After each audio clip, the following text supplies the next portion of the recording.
Masih tentang hukum Allah, saya mau ingatkan sekali lagi bahwa Tuhan memberikan hukum kepada bangsa Israel di Sinai yang sifatnya holistik atau menyeluruh untuk mengatur kehidupan berbangsa dan bernegara. Jadi tidak benar kalau hukum Taurat itu hanya berkaitan dengan ritual-ritual peribadatan saja, tetapi mencakup seluruh kehidupan bangsa Israel. Misalnya mari kita lihat dari Keluaran pasal yang ke-35, yaitu tentang hukum Sabat. Ini adalah penjabaran atau penjelasan dari hukum Sabat yang ada di 10 hukum Allah yang dituliskan di dalam Loh Batu. Dari ayat 35 ayat 1 dan 2 saya bacakan, 1, 2, dan 3. Lalu Musa menyuruh berkumpul segenap jemaah Israel dan berkata kepada mereka, inilah firman yang diperintahkan Tuhan untuk dilakukan. 6 hari lamanya boleh dilakukan pekerjaan, tetapi pada hari yang ke-7 haruslah ada perhentian kudus bagimu, yakni Sabat, hari perhentian penuh bagi Tuhan. Setiap orang yang melakukan pekerjaan pada hari itu haruslah dihukum mati. Janganlah kamu memasang api dimanapun dalam tempat kediamanmu pada hari Sabat. Oh, ini sesuatu hukum yang sangat serius ya. Kalau melanggar hukum Sabat, maka hukumannya adalah hukuman mati. Dan banyak orang berpikir bahwa Sabat itu hanya berkaitan dengan hari Minggu harus ke gereja. Ternyata tidak demikian. Sekali lagi kita harus menempatkan diri sebagai pembaca pertama.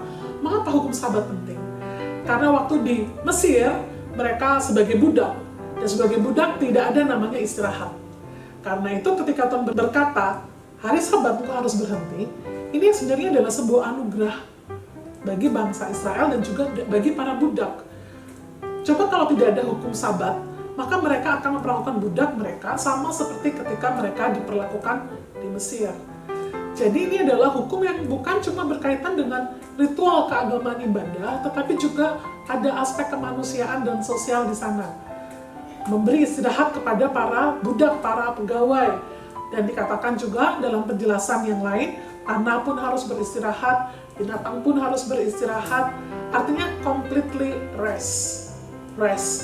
Karena Tuhan ingin mereka itu beristirahat secara fisik dari pekerjaan yang berat, secara mental juga beristirahat, ada waktu bersama dengan keluarga, berkumpul bersama, ada family gathering di sana, dan juga secara spiritual, ini adalah waktunya untuk berkonsentrasi mencari Tuhan.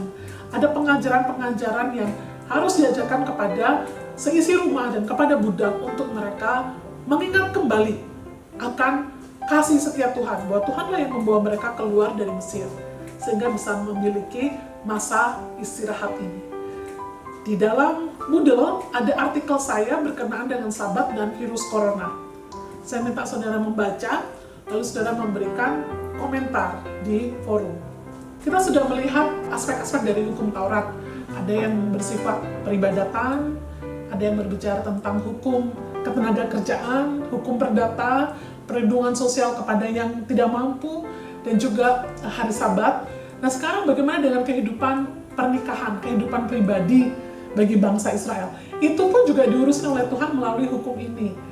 Misalnya di dalam Imamat 18, kita melihat di sana ada kudusnya perkawinan.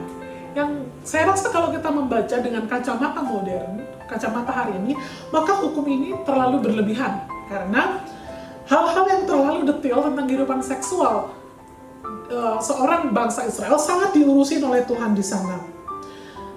Saya akan bacakan mulai dari ayat yang pertama, dimulai dengan perkataan begini. Tuhan berfirman kepada Musa, berbicaralah kepada orang Israel dan katakan kepada mereka, akulah Tuhan Allahmu. Jadi hukum langsung dari Tuhan. Jangan kamu perbuat seperti yang diperbuat orang di tanah Mesir. Jadi ingat konteksnya Mesir. Jangan berbuat seperti yang dulu kamu lakukan di Mesir, gitu. Di mana kamu diam dahulu, juga janganlah kamu berbuat seperti yang diperbuat di tanah Kanaan. Jadi di Mesir dan Kanaan ternyata perilaku kehidupan seksualnya sama. Tapi Tuhan ingin bangsa Israel berbeda. Apa bedanya di sana?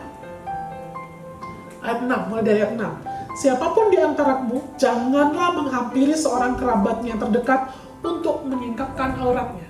Jadi jangan berhubungan seksual dengan saudaramu. Bagi kita kok aneh, seperti itu aja diajarin. Tapi ingat, ini adalah praktek kehidupan seksual yang dulu dilakukan di Mesir dan juga sama dilakukan di Kanaan. Tuhan ingin berbeda. Ayat 7, janganlah kau sikapkan aurat istri ayahmu. jangan berhubungan seksual dengan ibumu.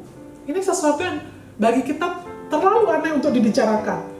Dan seterusnya, dengan adikmu perempuan, dengan anakmu perempuan. Ya, kalau kita lihat lagi di sana, dengan saudara perempuan ibumu, dengan saudara perempuan ayahmu, dengan menantumu juga jangan. Ya. Dan juga di sini ada peraturan yang sangat kontroversial hari ini, tentang isu-isu gender dan seksualitas hari ini. Ayat 22. Janganlah engkau tidur dengan laki-laki secara orang bersetubuh dengan perempuan, karena itu suatu kekejian. Ternyata praktek homoseksual sudah dilakukan sejak zaman Mesir kuno. Dan Tuhan berkata, jangan lakukan itu, karena itu bagi Tuhan adalah kekejian. Juga ayat 23, janganlah engkau berkelamin dengan binatang apapun, sehingga engkau najis dengan binatang itu. Nah, jadi saudara, ternyata hukum Allah itu sekali lagi sifatnya sangat menyeluruh. Bukan hanya berkaitan dengan upacara korban, perayaan hari raya Yahudi, tetapi mulai dari kehidupan pernikahan, kehidupan seksualitas, kehidupan sosial, ya, kehidupan relasi dengan tenaga kerja, relasi dengan sesama manusia juga diurusin oleh Tuhan. Dan inilah yang Tuhan mau tekankan. Kalau bangsa Israel mentaati seluruh hukum ini, maka kehidupan mereka akan sejahtera karena Allah akan ada di situ.